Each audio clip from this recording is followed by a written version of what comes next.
Hello, everyone. This is Miriam Foster again with your lovely local wave. Today's feature is on careers, and we have an exciting new career here on Island. And we have someone very worldly traveled to tell us a little bit about it. Her name is Nicole Visagie, and she is the veterinary physiotherapist at Canine Resort and Spa. So we'd like to welcome Nicole here with us today. I'm Hello. still working on the sound effects, so let's pretend that the crowd goes wild. And let's switch you over so that you're not me. There we go. Hi, Nicole. How are you? Hello, good, thank you. And you? Wonderful. Thank you. And I did want to share with others a little bit about where you're from. Um, let me so you are here in Cayman now, but my understanding is that you actually grew up in Namibia. No, you grew up in Italy and then studied in South Africa. Yes, I grew up a bit in Italy, then finished school in Namibia, and then studied 4 years in South Africa. I went then to Jersey in the Channel Islands. I worked there for 2 years, and then I'm here in Cayman now. Awesome. What brought you to Cayman? What was the intrigue? I think my boyfriend, he's a lawyer, so he got a job here, and I just followed, and I found a job here, so it just worked out really well. So Yeah, yeah, so you can and see she is from studied in Italy or grew up in Italy, and then she's from here, and now she's all the way over in the Caribbean. So a lot of traveling you've done. yes. And um what was the your motivation for your position or your career? I Yeah, I grew up with animals. I've always loved them more than people sometimes. And Same. I wanted to be a vet, but there's some things about being a vet that I didn't want to be. And so I just started looking for alternative things, and I found physiotherapy, and I just really love it. I've loved it since I started studying. It's very rewarding, and it just gives you an opportunity to help animals.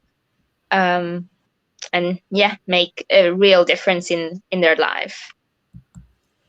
And as we can see, you've worked with different kinds of animals. We have horses and dogs. And what else have you worked with? Cats, a few cats, and I worked with a penguin, a cow. I've given advice on a friend's A iguana penguin. with, Sorry. Sorry. yeah, Well, that's fun. he had a neurological issue and we had to make a shoe for Oh, him and get him back into the wild. And then a friend had an iguana with a spine issue because he was old and getting arthritic, and given her some advice on that too. And some an chickens too. iguana. Yeah. We have a lot of issues with chickens here. Have you dealt with chickens yet? And not here, but in South Africa, yes, I've seen some chickens. Yes. Yeah, Yes. They've slightly taken over here, but there's actually yeah. a whole chicken rescue group. Uh, so, remind me, how long have you been on island? 2 months now, I would say. Okay. Yeah, 2 weeks of that was quarantine, so I've only been working for 5 weeks. Okay. Yeah, And what kind of animals have you seen on island already? mostly dogs at the moment. I'm starting to see horses, but that's just getting now. But mostly dogs for now. Yeah. And what kind of issues do dogs present with that you can help with? So, well, lots, but the most common injuries are usually knee injuries, like cruciate ligament injuries, kneecap luxation.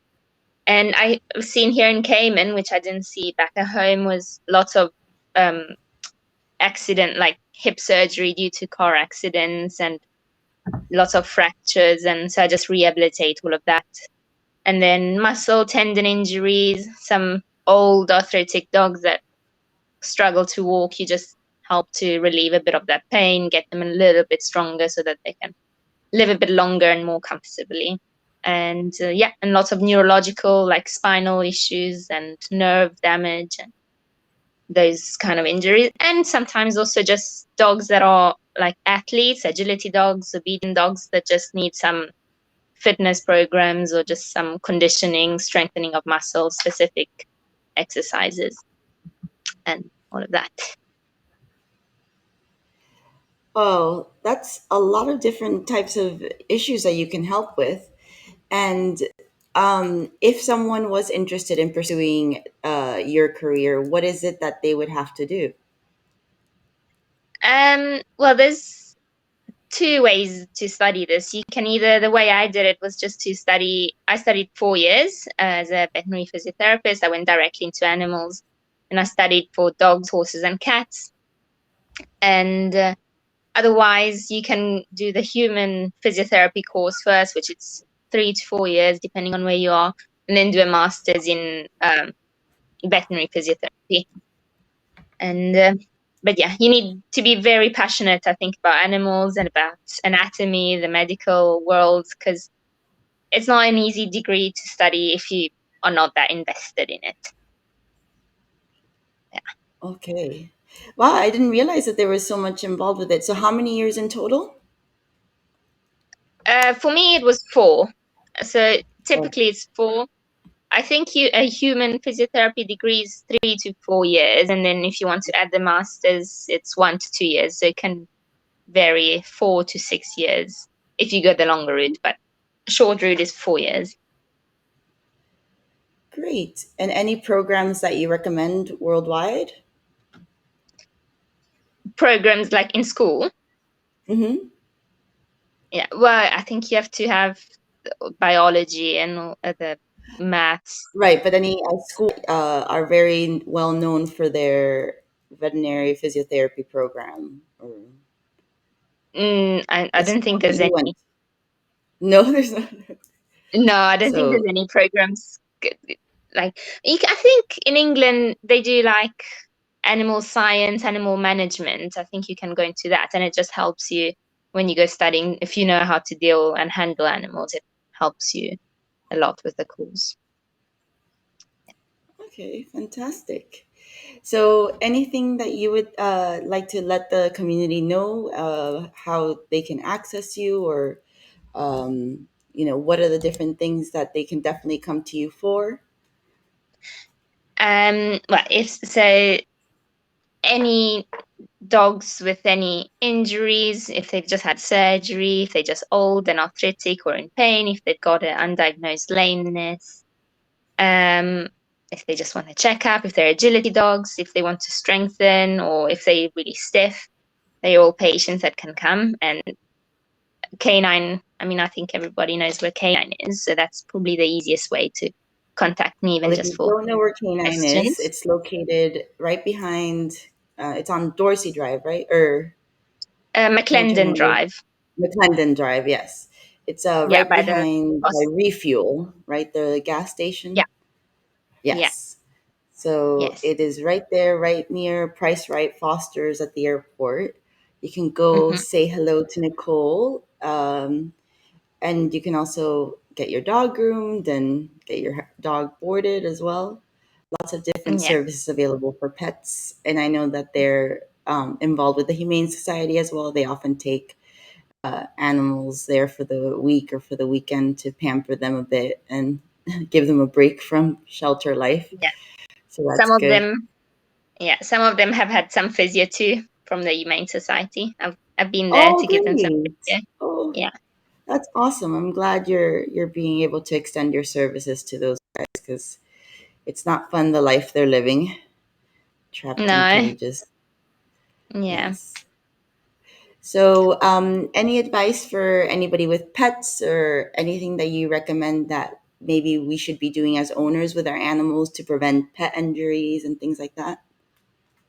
Yeah, well, I think there's lots, depending also on what dog you have. Obviously, there's the small Dachshunds that are prone to back injuries, and then you don't want them to jump up and run too much.